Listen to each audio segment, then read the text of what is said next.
दो बच्चों का सिलेक्शन हुआ, संयोग से दोनों ही बच्चियां।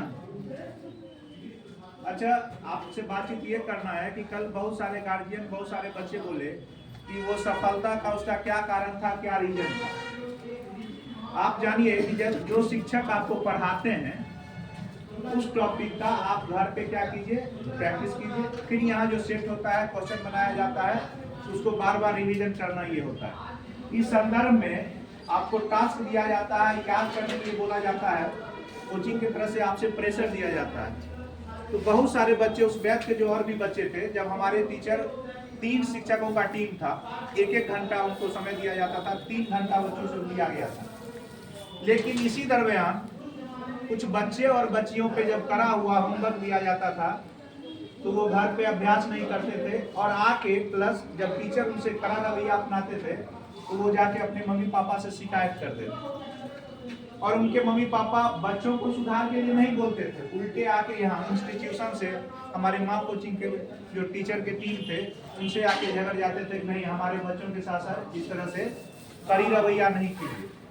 तो हमने कल जो हमसे बातचीत की है उन सब लोगों को यही बताया कि सर, हम लोग जो बच्चों के साथ जिस तरह से व्यवहार करते हैं, प्लीज मेरा हम लोग का जो एक्टिविटी है उसको पूरा करने दीजिए।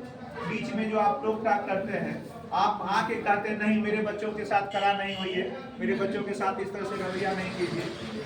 और आप क्या करती है कि बीच में ही जब कोचिंग बदल लेते हैं, जब हम लोग करा होते हैं आपके साथ तो आप कोचिंग बदल लेते हैं। कोई कोचिंग, कोई संस्थान बुरा नहीं है। सभी शिक्षक जो भी इंस्टीट्यूशन चलाते हैं वो ये चाहते हैं कि उनके बच्चे सफल हों, और इसके लिए वो आप पर दबाव बनाते हैं।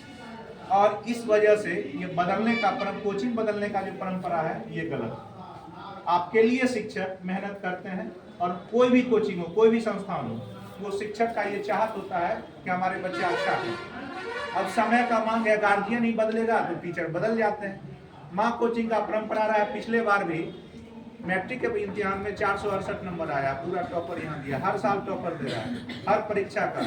पिछले बार भी सिमुलतला से एग्जाम में यहाँ के 3-3 बच्चों ने सफलता प्राप्त की। तो इसका एक ही श्रेय जाता है उस बच्चों के माता पिता का और बच्चों का जो यहाँ का दबाव बर्दाश्त करते हैं। आपके साथ भी सतीश सर बहुत पेश आते हैं, करार रूप में पेश आते हैं, बात समझ में आया।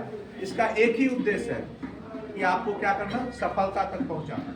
हमारे जितने भी टीचर हैं आपके साथ कड़ा रूप अपनाते हैं, आप आके हमारे पास सब जगह संस्थान में शिकायत करते हैं नहीं फलाने सर इस तरह से नहीं। आप ये सोच के देखिए उनका ध्येय क्या है, उनका उद्देश्य क्या है। तो सभी माँ बाप से, आपके अभिभावक से, आपके गार्जियन से यही आग्रह है, अनुनय विनय है, विनती है कि बच्चों को भेजें, और बच्चों को हमारे पास एज ए कस्टमर ना भेजें। बात समझ में आया? बात में समझ रहे हैं? जैसे दुकानदार के पास जो बेचते हैं, दुकानदारी सिस्टम नहीं, व्यापारी सिस्टम नहीं। एक पढ़ाई का है, सिलसिला है, लगातार मेहनत होना चाहिए। ठीक है, हम आपके साथ, हमारा संस्थान, हमारा टीम आपके साथ हमेशा खड़ा है। और स्पेशल थैंक्स दीजिए हमारे उन 3 टीचरों का जिन्होंने उस बच्चों को सफलता के पायदान तक पहुंचाया। एक बार फिर से नैन्सी के लिए शानदार ताली हो जाए।